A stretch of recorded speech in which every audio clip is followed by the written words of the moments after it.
In this video, we'll be looking at conditional statements.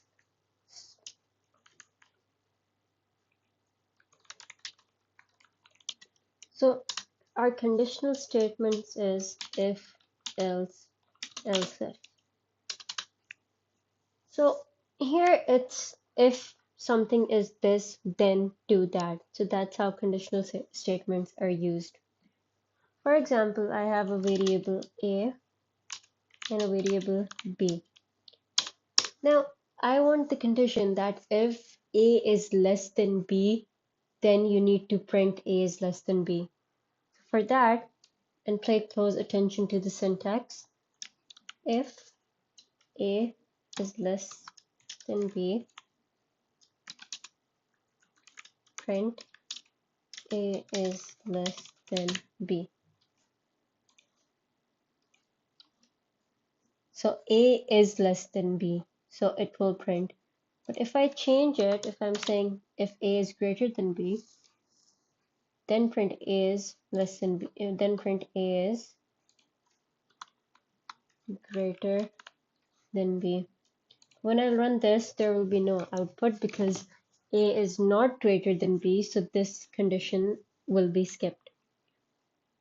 So what if I want both of these to print it? If a is greater than b, then print this, and if it's not, then print a is less than b.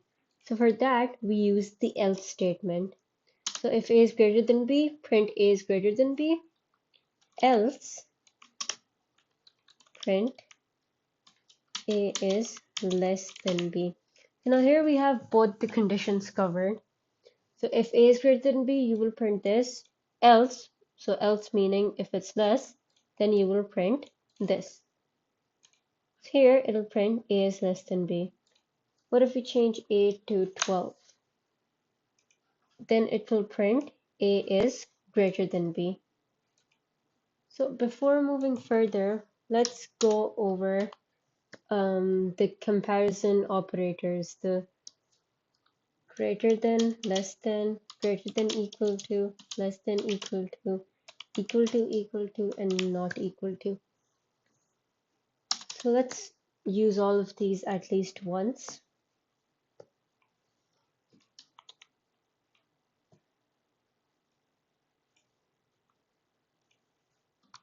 First, we've used greater than and less than. Let's use if a is less than equal to b,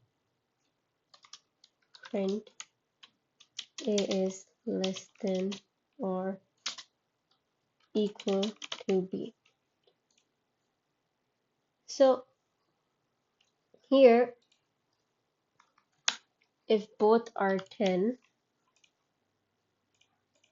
this will consider this true because a is less than or equal to b. Even if I turn it to greater than or equal to, it will print this because it is still equal to b. Now equal to, we don't use a single equal to because single equal to is used for assigning values to variables. So here for comparison, we'll use equal to.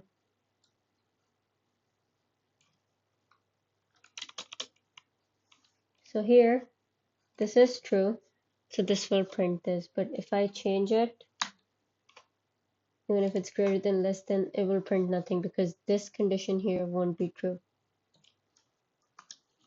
And then we'll use not equal to. So exclamation mark and an equal to means is not equal to. So if a is not equal to b, 11 is not equal to 10, so it will print a is not equal to b. Okay, so let's do a question that uses if and else. So we'll get a number and we need to tell if it's even or if odd, or if it's odd. So I'll take x. First I'll take x as 3. Now I need to write a code which will tell me if the value of x is even or odd. So how do you tell if it's even or odd? If you divide a number with 2 and its remainder is 0, then it's even, and if it's not 0, then it's odd. So here we have a way of getting what the remainder is. So we use this modulus symbol for the remainder. So if I write 4 modulus 2, it will give me 0 because the remainder is 0.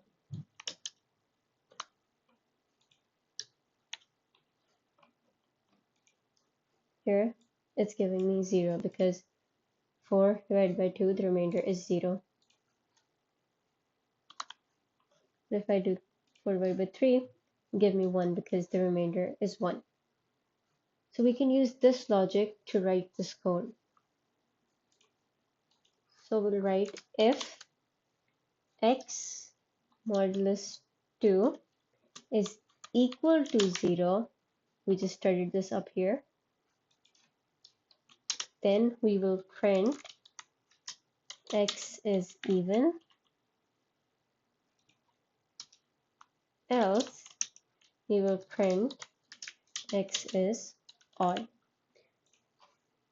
So here it gave us x is odd.